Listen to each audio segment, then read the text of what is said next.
Welcome, friends, to Tales of the Cowboy, where the spirit of the Old West lives in stories that warm the heart like a campfire under a starry sky. Saddle up and ride with us to the Dakota Territory of 1874, where a struggling rancher named Amos Holt found redemption in the courage of a single act and the unexpected bond that followed. This is a tale of compassion, honor, and the ties that bind us across the vast frontier, crafted for those who love the dusty trails and the legends they carry. Settle in, especially you folks who've seen a few sunsets, and let this story ease you into the heart of the wild. Amos Holt was a man worn thin by the frontier's unrelenting grind. At 47, his frame was still strong, but his shoulders sagged under the weight of years spent wrestling a failing ranch from the stubborn Dakota earth. His hair, once chestnut, was streaked with gray, and his brown eyes held the quiet ache of a man who'd buried more dreams than he'd lived. His spread, a modest stretch of prairie near the Black Hills, was plagued by drought and debt. The bank in Deadwood loomed like a vulture, ready to foreclose if Amos missed another payment. His only companions were a sway-backed mare named Clover and a hound called Buck, whose limping gait mirrored Amos's own after a long day's work. Amos wasn't one for town, but necessity drove him to Deadwood's dusty streets for supplies.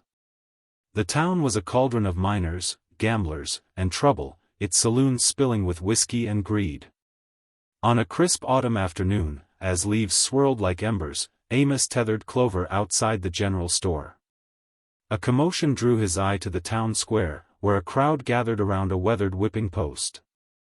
A man in a fine suit, Ezekiel Vance, a cattle baron with a reputation colder than a winter norther, stood with a bullwhip, his face twisted in fury.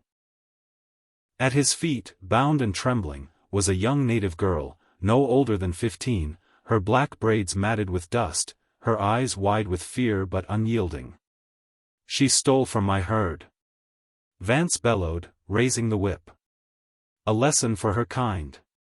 The crowd murmured, some cheering, others uneasy. Amos froze, his hand on the store's door.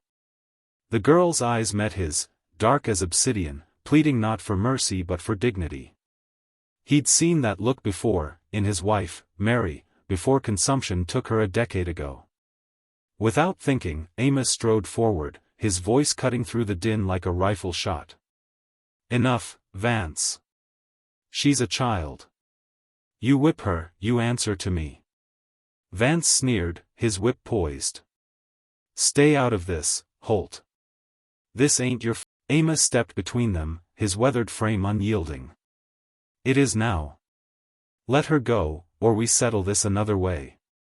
His hand rested on the old Navy revolver at his hip, a relic from his days as a Union scout.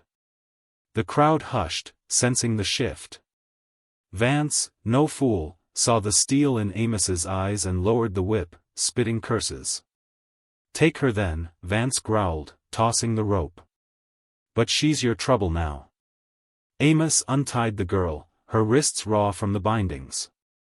She stood, small but proud, her deerskin dress torn at the hem. "I'm Dawn Star," she said in halting English, her voice steady despite her trembling. "I didn't steal. I took back what he stole from my people." Amos nodded, not pressing her. "Come on, girl.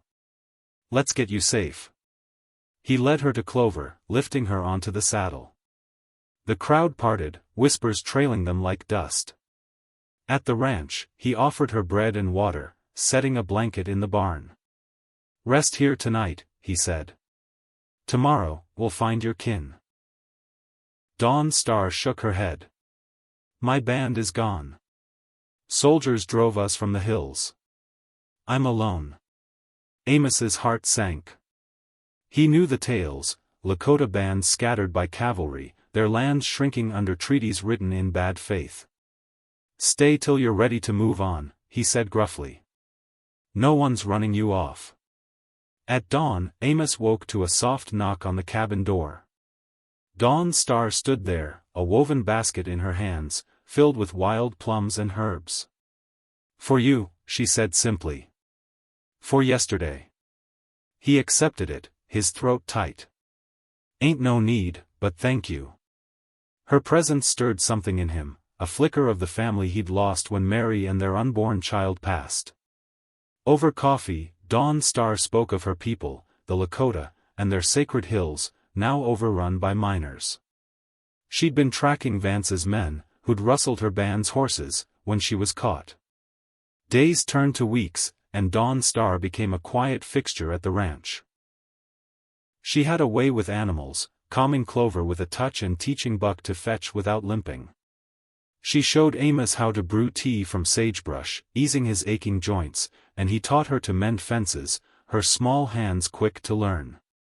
The ranch, once a place of despair, hummed with life, her soft songs in the evening, the clatter of pots as she cooked fry bread, the laughter when Buck chased his tail.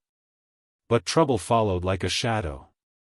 Vance, humiliated, spread word that Amos was harboring a thief, stirring the town's prejudice. One night, hoofbeats echoed across the prairie. Amos grabbed his rifle, stepping onto the porch to see torches flickering, Vance and 5 riders, their faces hard with intent.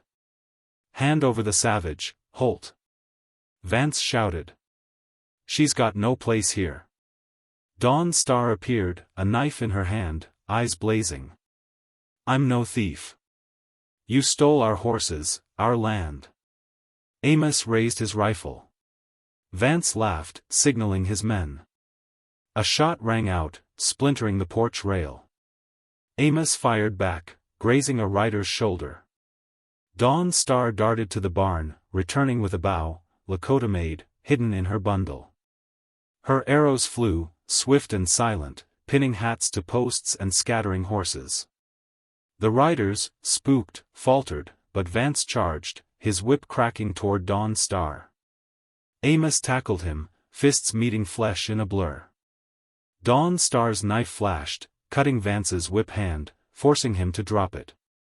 Buck, barking fiercely, lunged at another rider, who fled.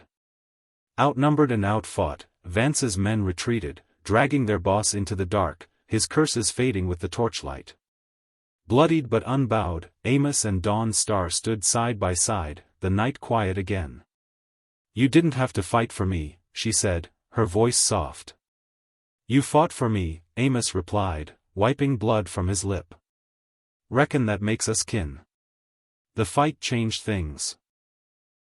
Word of Amos's stand spread, and Deadwood's folk, tired of Vance's tyranny, turned on him.